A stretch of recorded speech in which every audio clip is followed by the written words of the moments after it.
Our last speaker comes from Microsoft, and this was an important one for us because as we talked about technology and the advancements in technology, we wanted to make sure that we got someone who was actually from a technology provider themselves. So we have with us David Graff, who is the Automotive and Industrial Equipment Director of Industrial Solutions at Microsoft. David's going to get his... But when we talk about automotive, this is sort of how we feel about the industry.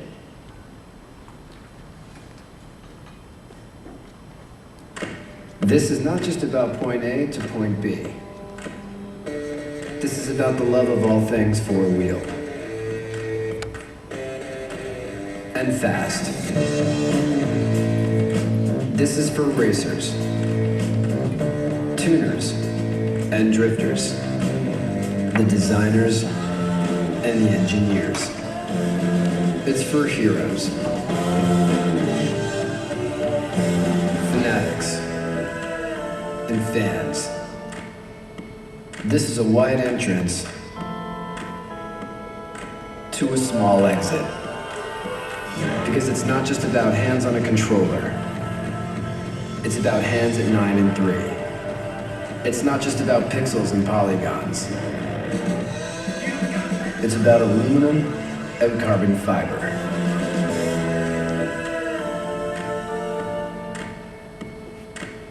This is not a simulation. This is Forza. You guys recognize some of those clips? So we just launched Forza 4, and I want you to think about if you're buying a car and take a look at this.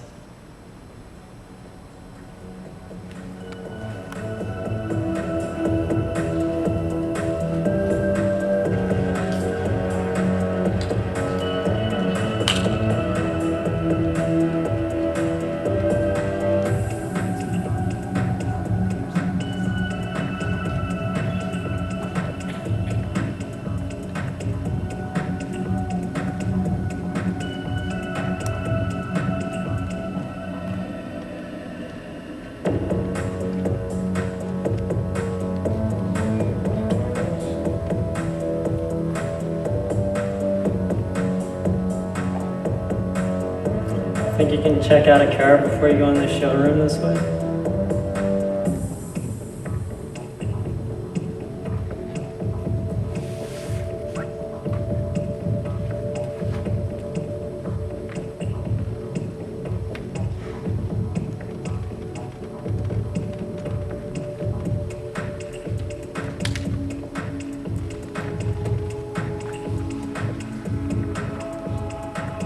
Can you smell the leather?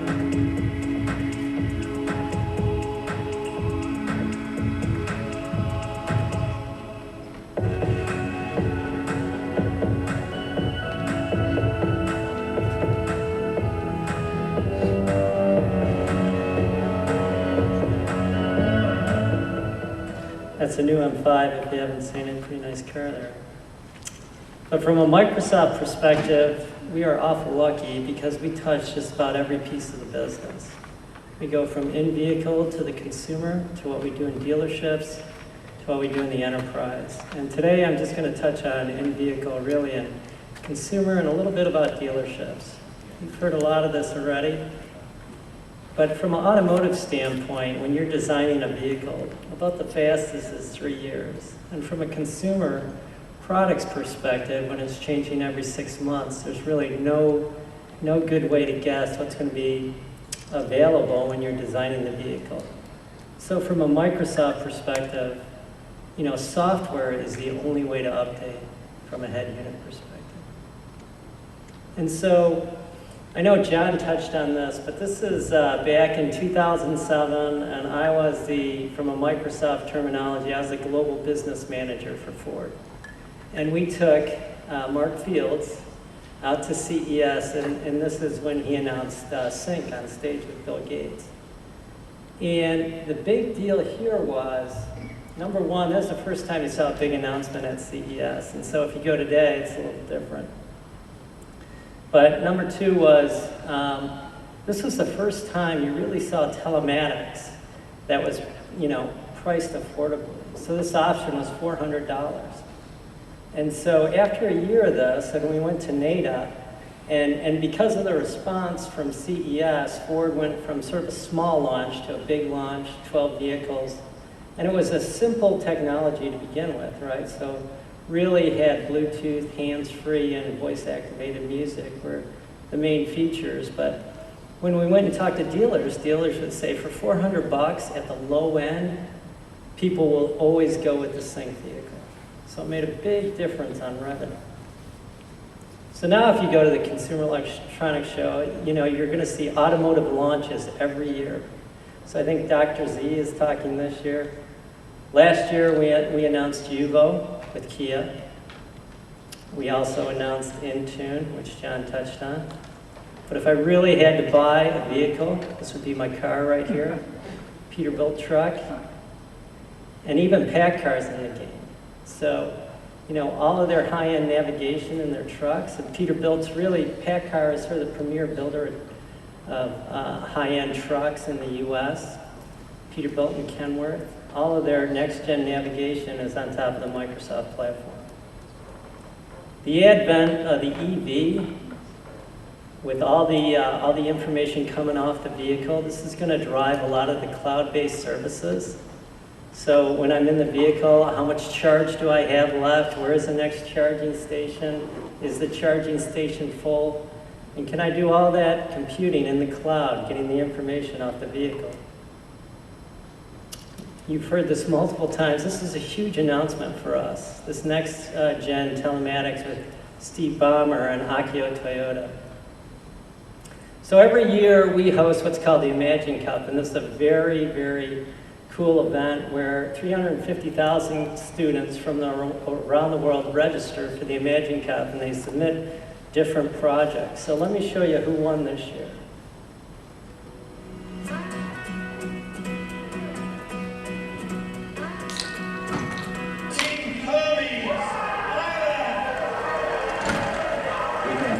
The northwest of Ireland. Road traffic accidents are a huge problem there. The leading cause of death of 10 to 24-year-olds, it's not malaria, it's not suicide, it's road traffic accidents. Initially, we wanted to do something to improve road safety.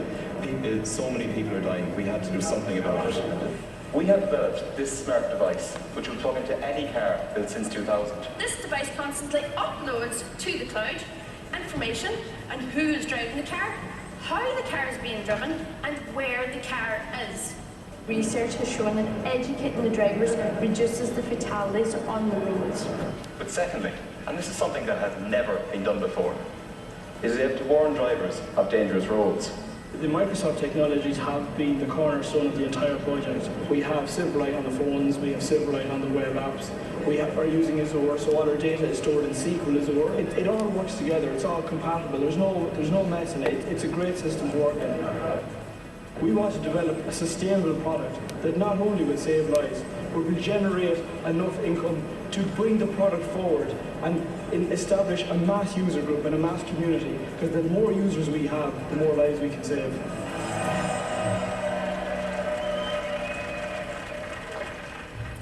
So think of that. Those are kids creating automotive-grade applications, right? And when will the OEMs, this is a big leap. It's come a long way, but when do you open up the innovation, to this bigger developer environment and say, hey, you guys can produce apps and you can sell them on our platform. We certify them. There's a lot of security associated with that, but I think it's the next generation. I'm going to talk a little bit about the consumer, and Jeremy touched on this. How many people have had this experience at a car dealership? Well, guess what? With the millennials, this really isn't gonna float. And so we did our own sort of survey associated with the car buying process, 18 to 24-year-olds in the millennials segment, and hugely frustrated with the process. They show up, guy can't answer any of their questions, can't show them the vehicle they're looking for, don't really understand the technology. And for the average salesperson in one of these dealerships, the way that these features are coming out and the proliferation